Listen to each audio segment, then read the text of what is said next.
I always believed that the worst pain came from betrayal. But I was wrong. The worst pain is realizing the person you gave your entire heart to never had one to begin with. The note I left was only 8 words long. Just 8 words. That's all it took to take a man who thought he had everything and make him lose everything in one night. I didn't scream. I didn't throw punches. I didn't even say a word to him. Because when I walked in and saw him with my wife, in our bed, in our home, I realized something terrifying. I had nothing left to say. But what I did have was a plan. It all started 7 years ago. Back when love was real. Or at least I thought it was. My name is Ethan Cade. 33 years old, systems architect, mostly quiet, a little obsessive with routine, and according to everyone who knew me, too loyal for my own good. Maybe I was. Maybe that's how I missed the signs. I met Alyssa when I was working at a tech conference in San Diego. She was running a booth for some boutique marketing firm, sharp as hell, quick to laugh, eyes that could cut through concrete. I was a goner from the start. We were opposites in every way. I was the quiet planner. She was spontaneous and wild. Fire and ice. Logic and chaos. But somehow we clicked. Our first date lasted 12 hours. We went from sushi to a jazz bar to watching the sunrise on the hood of her car like we were in a movie. By the end of that weekend, I was all in. Within a year, we were married. People said we were rushing. Maybe they were right. But when you're in love, it's like standing in the eye of a hurricane. You can't see the wreckage forming around you until it's too late. I built a life around Alyssa. I worked 80-hour weeks to give her the freedom to pursue her creative projects. Photography, writing, digital art. I didn't mind. I believed in her.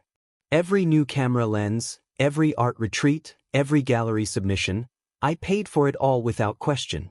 Anything you need, I used to say. We're a team. God, how blind I was. But here's the sick part. Even when things started to change, I didn't want to admit it. It started with little things. Always does. The first crack? Alyssa stopped waiting up for me. For the first 4 years of our marriage, no matter how late I got home, she'd be there, curled up on the couch, a blanket draped over her legs, some ridiculous rom-com playing on low volume. We'd eat late-night leftovers, laugh about our days, sometimes fall asleep right there in the living room. But then, without warning, she stopped. At first, I told myself she was just tired, overworked. Creatives go through slumps, right? I wanted to be supportive. I brought her coffee in the mornings, made sure her software subscriptions were up to date, even built her a custom editing PC. She used it twice. Soon she wasn't just going to bed early, she started locking the bedroom door. I was just scared, she said once when I brought it up. You get home so late and I hear noises. I panic. It didn't make sense. We lived in a safe, gated community. We had cameras. Hell, I installed the security system myself. But I let it go. Because that's what love does. It rationalizes the irrational. Until it can't anymore. Then came the absences. At first, she'd say she was out with friends. Then, networking events for her gallery contacts. Then, weekend creative retreats, where she wouldn't even tell me the location. The last time I asked her about it, she said, "You never trust me anymore. It's like I'm in prison with you." That one hit hard. I began to question myself. Was I being paranoid? Controlling? Insecure? But then I noticed something I couldn't ignore. Receipts. Hotel bookings. Fancy restaurants. A $400 bottle of wine from a place I'd never been. All charged to our shared card, but never mentioned. Ever. When I finally asked her, she shrugged. It was with a group. I didn't think it mattered. She was getting better at lying. I was getting worse at pretending to believe her. So I stopped asking. Instead, I started watching. I became a ghost in my own home. Quiet. Observant. Calculating. I set up silent alerts on our shared card. Synced the home cameras to a private cloud. Installed discreet tracking on her car. A desperate move, but necessary. I even added a keystroke logger to the editing PC she never used. Because I needed answers. Not guesses. Not gut feelings. Proof. And I got it. It was a Thursday night. I was supposed to be working late, A server migration at the office. But I told my manager I needed personal time. Took off early. Drove home. Parked down the block. Walked to my front door. No lights on in the living room. But the bedroom light was glowing through the curtains.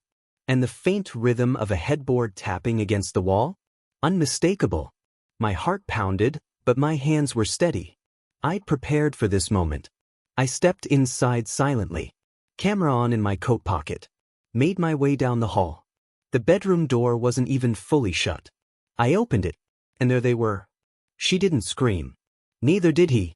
In fact, he looked more annoyed than afraid. Like I'd walked in on his private space. That was the moment I realized he wasn't just some random guy. This was planned. Repeated. Familiar. He didn't grab his clothes or run. He just rolled his eyes, leaned back, and said, "Well, guess the secret's out." Alyssa looked at me and smirked. No apology. No panic. Just indifference. "Ethan," she said, "maybe this is for the best." That's when it hit me. She wanted me to find them. She wanted an exit. And that's when something inside me broke. But I didn't cry. I didn't yell. I just nodded. And I left the house without another word. Because the moment I stepped outside, I stopped being Ethan, the loyal husband. I became something else. They say revenge is a dish best served cold. But what they don't tell you is how long it takes to freeze it properly. I didn't go to a hotel that night. Didn't crash at a friend's. I went straight to my office, the one place Alyssa never bothered to set foot in. I shut the door. Poured myself a drink. Sat at my desk. And I stared at the empty screen for almost 2 hours. Not crying. Not shaking. Just processing. I wasn't just mourning my marriage. I was mourning the man I used to be. The one who gave unconditionally. Who believed loyalty would protect him. Who thought love could cure someone's selfishness. That man died when I opened that bedroom door. But what rose in his place? He was far more dangerous. Step 1. Disengage. Most people react emotionally. They scream. Confront. Demand apologies. Pack their bags. Not me. I played dumb. Over the next few days, I acted like nothing had happened. I left for work. Came home late. Barely spoke. No questions. No arguments. Alyssa seemed relieved. She probably thought I was avoiding conflict. That I was emotionally broken, maybe even preparing to walk away quietly. That's what she wanted. She wanted the easy exit. One where she could paint me as distant, cold, the husband who lost interest. And her boyfriend, his name was Bryce, by the way, he started showing up more openly. Parking in our driveway. Wearing my hoodie once. Even drank my bourbon. I let it all happen. Because I wasn't planning a reaction. I was building a strategy. Step 2, financial extraction. Alyssa never took an interest in money. That was her pride. She believed creative minds shouldn't stress over spreadsheets. Fine by me. It meant I had full control over our accounts. Investments. Property. Insurance. She never even knew the passwords. But I also knew she'd eventually try to cash in. That's what cheaters do. They destroy your heart and then reach for your wallet. So I moved fast. Liquidated assets she didn't know existed. Shifted ownership of my stocks into a trust under my sister's name, someone I knew I could trust with my life. I had a second apartment under an LLC for business use, something I'd set up years ago when I needed a remote workspace. Moved some essentials there. Clothes. Documents. Backups.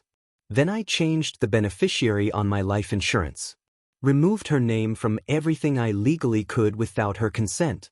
And most importantly, I opened a new account. A private one. Under a separate business entity I formed in 48 hours. I transferred every dime I could from our joint funds. Left just enough to keep up appearances. But the real money? The foundation of the life I built? That was now mine alone. Step 3. The paper trail. I needed leverage. Legal, emotional, personal. So I started compiling. Photos from the bedroom cam I activated when I left. Screenshots from the keystroke logger. Messages between her and Bryce that ranged from cruel jokes about me to full-blown fantasies of living in my house. GPS data. Receipts. Even audio from one of her retreats, where she drunkenly admitted she was milking her husband dry before ditching him. Everything was time-stamped, cross-referenced. By the time I was done, I didn't just have evidence. I had a narrative. One that would bury her if she tried to play the victim. Step 4. The note. This is where it all comes together. It wasn't meant for Alyssa. It was meant for him. Bryce. I knew he'd be alone in the house one night. Alyssa had told him, via text, that she was spending the weekend checking out new studio space with her friend Zoe. She was lying, of course. She was going to a luxury cabin with Bryce the next weekend, not that one. So I picked that night. I waited until it was dark. Then I slipped into the house using my backup key, the one I'd hidden behind the fake vent in the garage years ago. Bryce was asleep in my bed. The same one where I'd kissed my wife goodnight every night for 7 years. The same bed where I was supposed to raise a family. He was snoring. I didn't touch him. I just placed the note on the pillow beside him. Then I left the bedroom door wide open. The note read, "This is where you thought it ended. It's where everything begins. Sleep well." I wasn't even 5 minutes from the house when my phone buzzed. Blocked number. I let it ring. Blocked. Then a text came through from an unknown number. "You think this is a game? Come back here." No. It was Bryce. He had woken up, saw the note, and just like that, the cracks in his confidence began to spiderweb. 7 minutes later, another message. "You psycho, I'm calling the cops. This is harassment. You left your own wife." That part made me laugh. Bold, really, trying to gaslight me after sleeping in my bed. But that's the thing about men like Bryce. They've never lost. Never been hunted. They think dominance is loud, physical, immediate. They don't understand the long game. He didn't know yet that I'd already set everything in motion. He was reacting in real time to something I'd orchestrated weeks ago. The note? It was just the trigger. The explosions were scheduled. By morning, Bryce would discover. His car was towed from my driveway.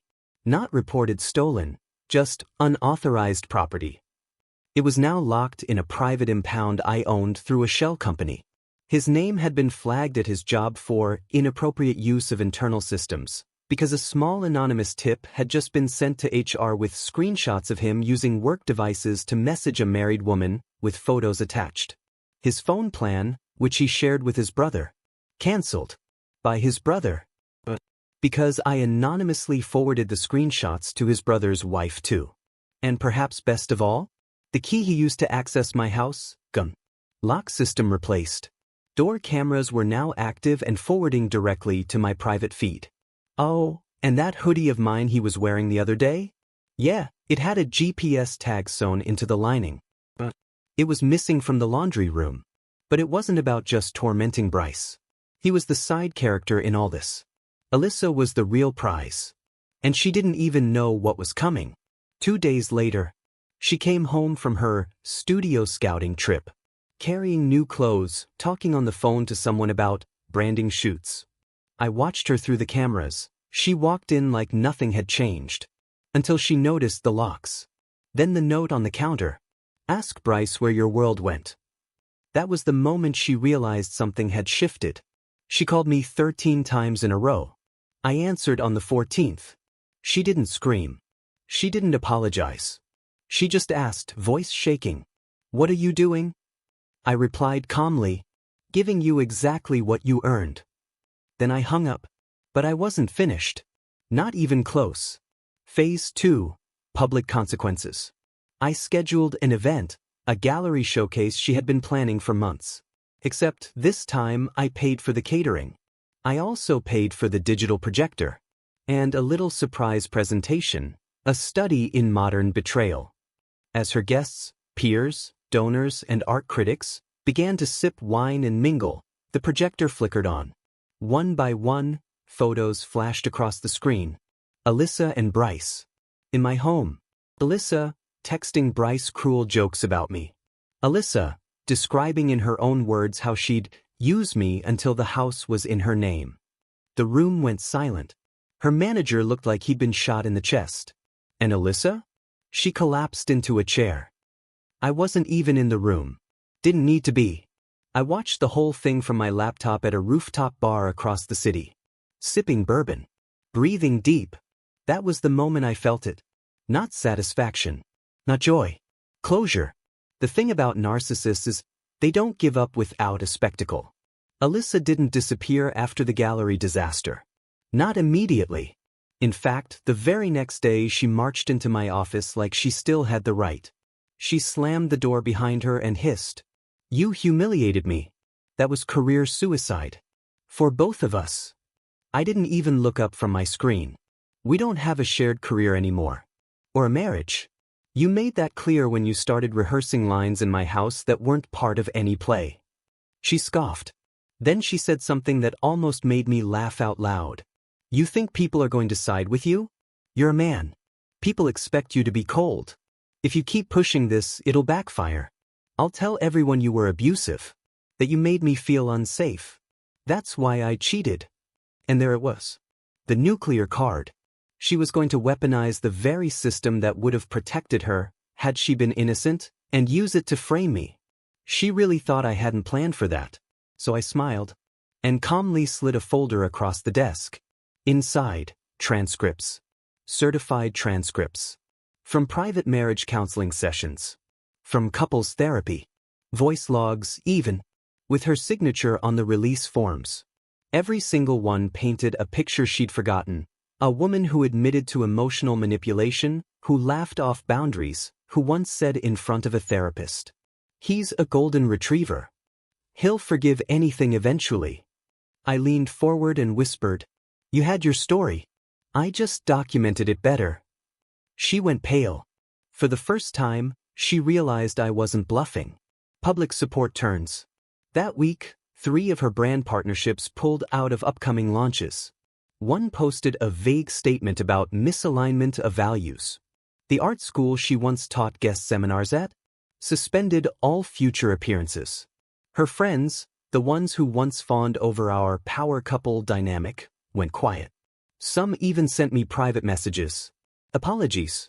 Condolences. One, I kid you not, wrote, "I never liked how she talked about you when you weren't around. You deserved better, man." Bryce? Oh, he tried to salvage things too. Tried to paint me as a bitter ex.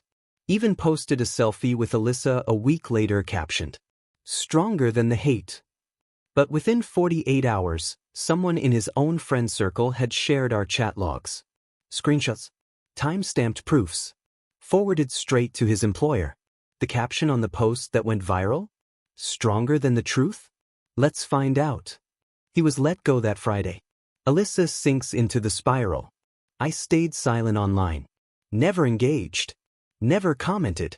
Just disappeared from her world. Which made people even more curious. More sympathetic. More invested in the quiet guy who got betrayed and vanished like a ghost. Her online followers dropped by tens of thousands.